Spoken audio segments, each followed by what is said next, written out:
Bien, amigo, estamos aquí nuevamente en Redes y Poder. No se olviden de poner @Alfonso Baella o @Redes y Poder para poder comentar la siguiente entrevista. Estamos con Pablo Bustamante, director de Lampadia, un portal de información y de pensamiento y de ideas. Pero vamos a preguntarle a él qué es Lampadia y qué propone en el término de las ideas. Pablo, tus órdenes. Bueno, antes que nada, gracias por la invitación, Alfonso, te felicito. Esta nueva aventura me parece muy bien. Se necesitan nuevos aportes en la difusión mediática.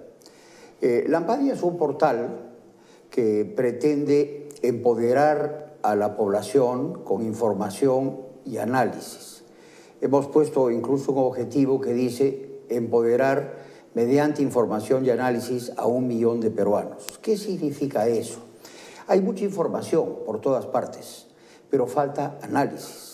La gente tiene que cruzar las cosas, ver qué implicancia tienen las noticias para los peruanos, ver del exterior qué cosas están viniendo, qué buenos ejemplos hay, qué cambios se están produciendo y qué efectos pueden producir en el Perú. Y todo eso, cómo es que tiene que influir en las políticas públicas. Cómo es que nuestros líderes, no solo políticos, ¿no?, empresariales, académicos, deben engancharse en el mundo que estamos viviendo, ¿no?, recoger información y tratar de explicarle a la población qué alternativas tenemos. El Perú ha tenido unas experiencias sumamente interesantes, digamos, los últimos años de crecimiento, reducción de pobreza, desigualdad, etcétera. ¿Cómo haces tú la difusión de las ideas que Lampadia tiene? Porque tienes una plataforma en la página web, pero también tienes un espacio grande en las redes sociales. Estamos viendo una pantalla que nos acompaña y que señala que hay más o menos 220.000 seguidores que hoy tienes en la red social Facebook. Pero además hay otros cuadros que señalan que tienes un crecimiento en la cantidad de alcance y en la cantidad de personas que leen y que están conectadas a esto que estás señalando que son las ideas. ¿Cómo funciona esto? ¿Cada cuánto tiempo publicas y qué impacto está generando? Bueno, publicamos todos los días, ¿no? La web tiene su propia vida, acabamos de cambiarla, es una web moderna que tiene bastante información. Mucho del análisis que nosotros hacemos y los comentarios que hacemos sobre lo que sucede en el medio o en los medios, tanto nacionales como extranjeros. Es fundamental seguir al exterior, ¿no? Ahora, el Facebook es una herramienta importantísima y efectivamente ahí hay gente que nos sigue y fluctúa entre 1.700.000 personas. De gente que es impactada en general. Así es, a 4,5 millones que fue el récord en algún mes. ¿Y cuál es la demografía? ¿Son más adultos o más jóvenes? Los seguidores del Facebook en un 87 al 90% son menores de 25 años. Lo cual es estupendo para efectos de lo que estamos hablando justamente ahora, ¿no es cierto? Fantástico. Y además de eso, tanto los seguidores como los que son impactados, ¿no?, en un 65, 66, 67% están en provincias, que es donde se necesita la información. Digamos, en provincias como las que estamos viendo en el sur del Perú. Sí, por supuesto, en todas partes, ¿no? Yo he hecho muchos seminarios con gente de provincias y siempre me decían al final, ¿y por qué nunca nos han explicado estas cosas? ¿No? El análisis, las noticias, lo que sucede en el exterior no llega a provincias. En provincias los medios están dominados por radios tradicionales, contratadas por periodistas individuales, a veces pagados por los alcaldes políticos, ¿no es cierto?, para que difundan ideas y lemas y creen mitos, ¿no? Entonces hay muchísima desinformación. Lo importante es que los peruanos puedan tener información y análisis para que tomen mejores decisiones. Ahora, el Internet termina siendo entonces una plataforma utilísima y cuanto más conectados están los peruanos, más pueden acceder a tipo de plataformas como la de Lampadia. Así es. El tema es cuáles son las ideas principales, porque estamos en un debate o cerca de los debates políticos presidenciales. La ciudadanía se pregunta por dónde debemos ir. Y entonces yo te pregunto a ti, Pablo, ¿por dónde debemos ir? ¿Cuál debería ser el tema principal de debate en el país en la actualidad, por ejemplo? Mira, para nosotros es sumamente claro que los objetivos fundamentales deben ser crecimiento económico, que es el medio para lograr el bienestar social, cultura, derechos humanos, salud, educación, ¿no es cierto? Pero crecimiento económico es fundamental. El segundo gran objetivo, digamos, nacional, tiene que ser educación. que se convierte en un objetivo tremendamente estratégico por lo que está pasando en el mundo. Mira, tal vez hasta hace 5 años, Alfonso, podíamos pensar que teníamos más o menos 20 años por delante para que el Perú pueda ponerse al día y alcanzar a los países más desarrollados. Pero con la revolución tecnológica que se está produciendo, que le llaman la tercera revolución industrial, con la robótica, la digitalización, las impresoras 3D, la biología sintética, la inteligencia artificial, todo eso junto, ya no tenemos 20 años. Yo no creo que tengamos más de 5. Eso quiere decir que tenemos que hacer un gran esfuerzo por generar recursos para poder dedicarlos a educación, a mejorar sustancialmente las condiciones de los maestros, tanto en lo que reciben como en las remuneraciones, capacitación, infraestructura, ¿no? Para que nuestros jóvenes puedan tener participación en el mundo que se viene. El tema educativo es un tema fundamental y muchas personas están señalando que la actual política del ministro de Educación es una que podría mantenerse y que está, digamos, en la dirección adecuada. Quizá falta ajustar cosas, pero aparentemente hay un consenso en que la dirección podría ser, quizá no la velocidad. ¿Tú qué piensas al respecto? Bueno, yo creo que se están haciendo las cosas correctas, pero el ritmo es absolutamente inadecuado para la realidad del mundo que vamos a enfrentar.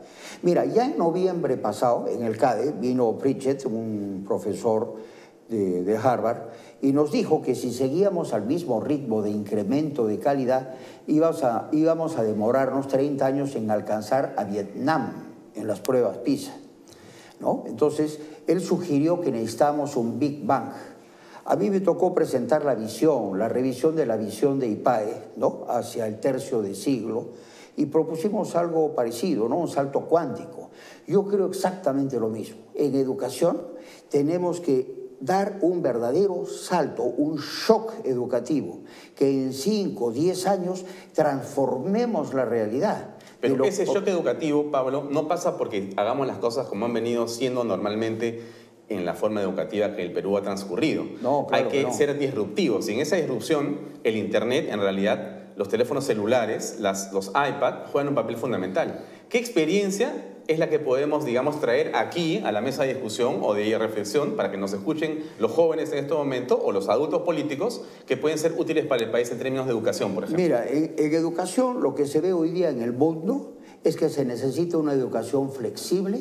Va a ser muy importante la educación a distancia, la educación desde la globalización y hacia la globalización. Y el pensamiento de los políticos peruanos vinculados a la educación, como ese general Mora, es más bien de ir hacia atrás a un sistema de educación regimentado, ¿no? Uniforme, plano, sin capacidad de incentivar creatividad, sin dar libertad. O sea, estamos generando ideas de todo lo contrario de lo que hay que hacer. ¿Tú crees que el general Mora, que es el congresista Mora, del Partido Perú Posible, no tiene la capacidad para poder ver el camino correcto en el sistema educativo? No creo que tenga absolutamente ninguna capacidad para ver cuál es el camino correcto, porque no hubiera estado tantos meses propiciando lo que yo creo que va a terminar siendo, si no lo corregimos a tiempo, un gran papelón. Nosotros necesitamos un gran espacio de libertad e innovación. Eso es lo que requiere el mundo moderno. Miren, educación concretamente, por ejemplo, hemos propuesto algo bien interesante, bajo el título de Dignifiquemos el rol del maestro, proponiendo un pacto social por la educación, con 3 compromisos. Primero, los maestros. Se les debe dar muy buenos sueldos, los mejores posibles, que sean respetados por la sociedad, que sean dignos, ¿no es cierto?, que tengan alta capacitación, etcétera, la mejor infraestructura para hacer su trabajo, a cambio de 3 compromisos. Se alejan de la política, ¿no es cierto?, se comprometen con la meritocracia y se comprometen con la caridad. Lo otro que hay que propiciar es un sacrificio de la sociedad pro educación. O sea, la sociedad tiene que sacrificar demandas para que se puedan dedicar más recursos a la educación, porque ahí es donde tenemos que hacer un salto rapidísimo y profundo. Entonces necesitamos concentrar mucha inversión en educación, por lo tanto tenemos que comprar menos armas, de repente hacer menos de esto y menos del otro y más educación. Y el tercer compromiso que hay que propiciar en este pacto social por la educación es que los padres de familia se acerquen a los colegios, con vouchers o sin vouchers, en fin, en los métodos hay varios, ¿no es cierto?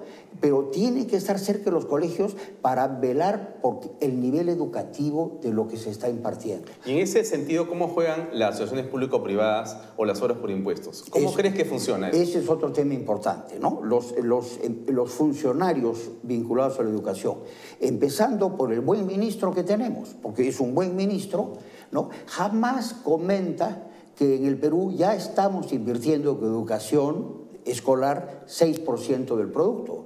6% de un producto que se ha multiplicado por 5.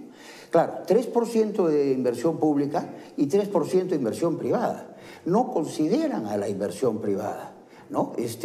Nuevamente se está revalorando en otros países. Acá no podemos hacerle un asco a alguien que quiere ayudar a formar niños y que lo hace con otros instrumentos, con más libertad, con mejor información de lo que pasa en el exterior. Acá tenemos que sumar esfuerzos, bajo todo tipo de esquemas. Vamos a hacer una pausa comercial, Pablo, y quisiera regresar para tocar el tema de qué modelos de desarrollo o qué países como referentes podemos comentar y sobre los cuales los políticos deberían de estudiar o viajar para ver cuáles son esas realidades y cómo cambiaron a lo largo de compromisos, de acuerdos sociales y nacionales para que las cosas puedan pasar de negro como estaban a oscuro o a luminoso como vamos a seguramente comentar en los próximos minutos. Vamos a una pausa comercial y regresamos con más en Reyes y Poder.